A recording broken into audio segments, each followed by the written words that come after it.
Assalamualaikum warahmatullahi wabarakatuh. Saya Alusin Said Karbala dari KPI 1E ingin menjelaskan tentang pendidikan kewarganegaraan untuk memenuhi tugas ujian akhir semester. Hakikat pendidikan kewarganegaraan. Hakikat pendidikan kewarganegaraan adalah untuk membekali mahasiswa dengan kemampuan dasar dan pengetahuan mengenai hubungan warga negara Indonesia dengan negara lain. Secara ontologis, pendidikan kewarganegaraan berobjek material, yaitu nilai moral dan budi pekerti dalam perspektif aksiologis, eksistensi, dan urgensi. Pendidikan kewarganegaraan menjadi wahana pendidikan nilai, moral, dan pendidikan budi pekerti, sehingga dapat menjadi sarana transformasi pendidikan karakter untuk menumbuh kembangkan rasa nasionalisme dan kesadaran berbangsa dan bernegara. Selanjutnya, urgensi identitas nasional. Identitas adalah kepribadian nasional atau jati diri nasional yang dimiliki suatu bangsa yang membedakan bangsa satu dengan bangsa yang lainnya. Identitas nasional mencerminkan nilai-nilai yang ada dalam masyarakat di suatu negara. Hal itu merupakan suatu hal yang terus-menerus berkembang dan bersifat terbuka, seperti bahasa daerah, tarian daerah, musik-musik daerah, dan sebagainya.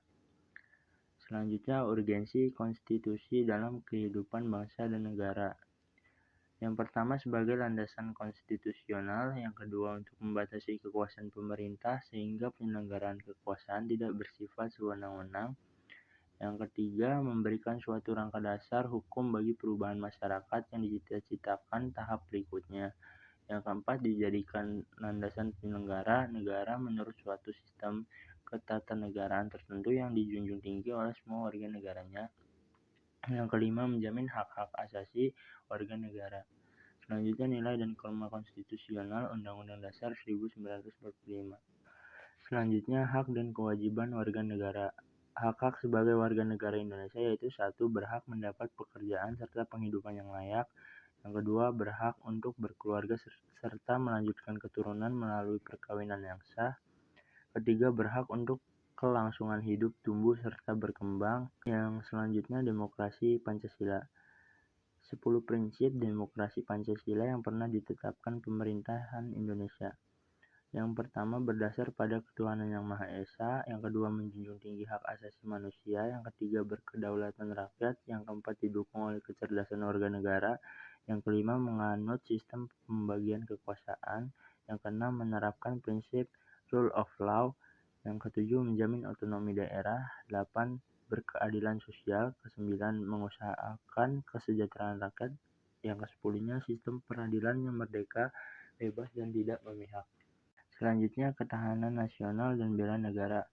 Selanjutnya, wawasan Nusantara. Fungsi wawasan Nusantara diantaranya 1. Sebagai wawasan pembangunan. Yang kedua, sebagai konsep ketahanan nasional. Yang ketiga, sebagai wawasan pertahanan dan keamanan.